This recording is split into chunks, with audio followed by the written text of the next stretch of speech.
নমস্কাৰ বৰ্তমান আমাৰ অসমত ক্ৰেজ চলি আছে বাবু আঁচনি কোনে কোনে পাব বাবু আঁচনিত এতিয়া কিমানকৈ টকা দিব বাবু আঁচনিৰ ফৰ্ম ক'ত পাব আপোনালোকক সবিশেষ আজিৰ এই ভিডিঅ'টোত মই জনাই যাম ফৰ্মো আপোনালোকক মই দিম কেনেকৈ দিম কি কৰিব লাগিব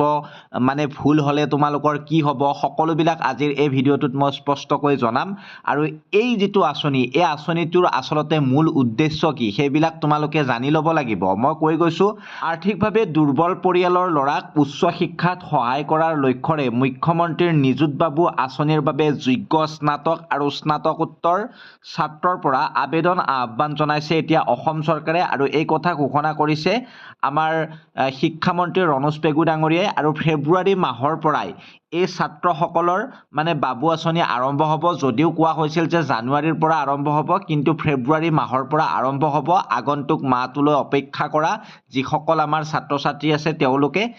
মাফ কৰিবা ছাত্ৰ হয় ছাত্ৰী নহয় মানে ছাত্ৰীসকলকতো নিযুত মইনা দিয়ে আছে গতিকে ভিডিঅ'টো শেষলৈকে চাই যাবা এতিয়া মানে মই তোমালোকক দেখুৱাই দিম যে কেনেধৰণে ফৰ্মখন ফিল আপ কৰিব লাগিব আৰু কোনে কিমান টকা লাভ কৰিব সেইখিনি মই তোমালোকক এতিয়া জনাই দিছোঁ বাৰু ফৰ্মখন দেখুৱাৰ আগতে যে মুখ্যমন্ত্ৰীৰ নিযুত বাবু আঁচনিৰ জৰিয়তে স্নাতকৰ ছাত্ৰই বছৰি লাভ কৰিব 10,000 টকা তোমালোকে হিচাপ কৰি ল'বা 10 মাহ পইচা দিব আৰু মাহত 1000 টকাকৈ দিব আৰু লগতে যিবিলাকে পিজি কৰি আছে স্নাতকোত্তৰ যিবিলাক আছে তেওঁলোকে পাব 20,000কৈ টকা তেওঁলোকে মাহত 2,000কৈ পাব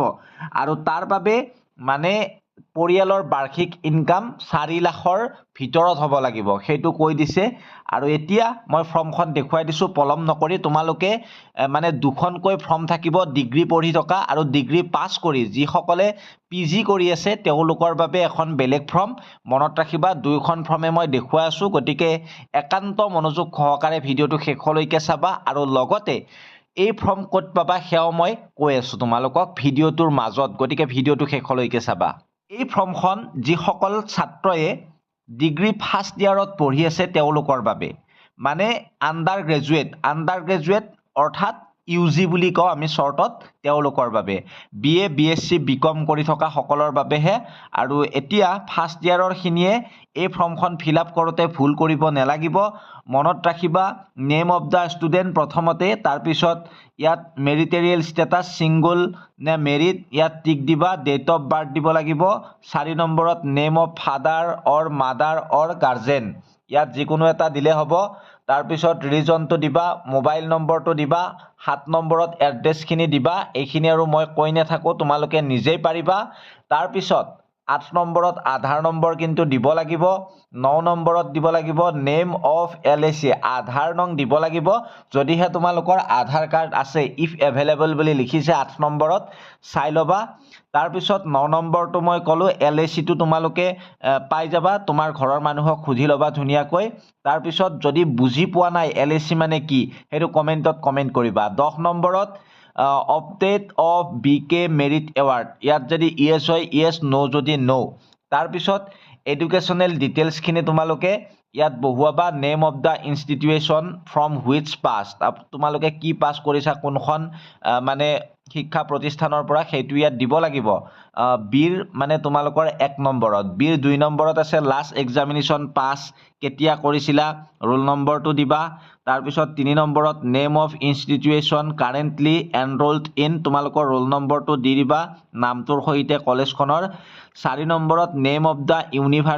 ইউনিভাৰ্চিটি কি হয় কিহৰ আণ্ডাৰত হয় কোনখন ইউনিভাৰ্চিটি দি দিবা তাৰপিছত 5 নম্বৰত সম্ৰাট এনৰোলমেণ্ট নাম্বাৰটো দিব লাগিব তোমালোকে নিশ্চয় কৰিছা সম্ৰাট পৰ্টেলত ৰেজিষ্ট্ৰেশ্যন এডমিশ্যন লওঁতে সেইটো দিব লাগিব চিট তোমালোকৰ বেংক ডিটেইলছ দিব লাগিব একাউণ্ট নম্বৰ তোমাৰ নামতে থাকিব লাগিব IFSC কোডটো থাকিব লাগিব বেংক একাউণ্টৰ বহীতে থাকিব একাউণ্ট হোল্ডাৰ নেম থাকিব বেংক নেমো থাকিব ব্ৰাঞ্চ নেমো থাকিব তাৰপিছত ছিগনেচাৰ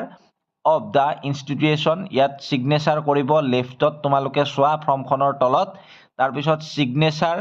পেৰেণ্টছ বা গাৰ্জেন ইয়াত কৰিব তোমালোকৰ ছিগনেচাৰ অফ ষ্টুডেণ্ট মাজত তোমাৰ দেউতা বা মাই কৰিব আৰু শেষত মানে ৰাইট ছাইডৰ তলত তোমাৰ নিজৰ যিটো চাইন সেই চাইনটো লাগিব এইখন হ'ল ডিগ্ৰী পঢ়ি থকাখিনিৰ মানে ফৰ্ম এই ফৰ্মখন কেতিয়া ক'ত পাবা মই জনাই আছোঁ তোমালোকে জাষ্ট ভিডিঅ'টো শেষলৈকে চাই যোৱা যদি লাইক কৰা নাই এতিয়ালৈকে লাইক এটা কৰি থৈ যাবা দেই চেনেলত যদি নতুন ছাবস্ক্ৰাইবটো কৰিবা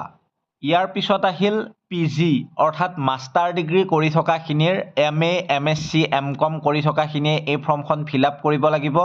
নেম অফ দ্য ষ্টুডেণ্ট এই পাৰ্টত পাৰ্চনেল ইনফৰমেশ্যনখিনি মই আৰু কৈ নাথাকোঁ যিহেতু MA পঢ়া ষ্টুডেণ্ট হয় নিশ্চয় পাৰিবা তোমালোকে মই কোৱাৰ প্ৰয়োজন নাই বুলি ভাবোঁ ইয়াত সকলোখিনি একে আছে ডিগ্ৰীৰখিনিৰ লগত তোমালোকে এবাৰ ভালদৰে চাই ল'বা ফৰ্মখন আৰু ইয়াত কিবা যদি ডাউট থাকে মোক কমেণ্ট ছেকশ্যনত কমেণ্ট কৰিবা বিটো ঠিকে আছে এডুকেশ্যনেল ডিটেইলছখিনি তোমালোকে দিব পাৰিবা এনে তোমালোকে MA পঢ়ি থকা নাই এইখিনি নিশ্চয় পাৰিবা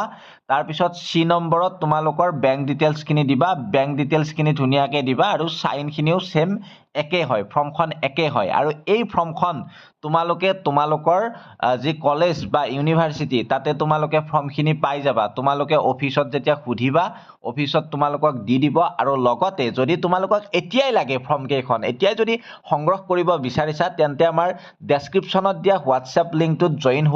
হোৱাৰ লগে লগে তোমালোকে ফৰ্মকেইখন তাৰ পৰা ডাউনলোড কৰি ল'ব পাৰিবা অলৰেডি মই ফৰ্মকেইখন হোৱাটছএপ চেনেলত দি থৈছোঁ তোমালোকে ফ'ল' কৰি থবা হোৱাটছএপ চেনেলটো আৰু ফেচবুকত চাই থকাখিনিয়ে যিমান পাৰা এই ভিডিঅ'টো শ্বেয়াৰ কৰি দিয়া তোমালোকৰ কলেজৰ গ্ৰুপবিলাকত ফৰ্মবিলাক এতিয়াই লৈ লোৱা আৰু আমাৰ চেনেলটো ফ'ল' কৰি থবা ধন্যবাদ জয় অসম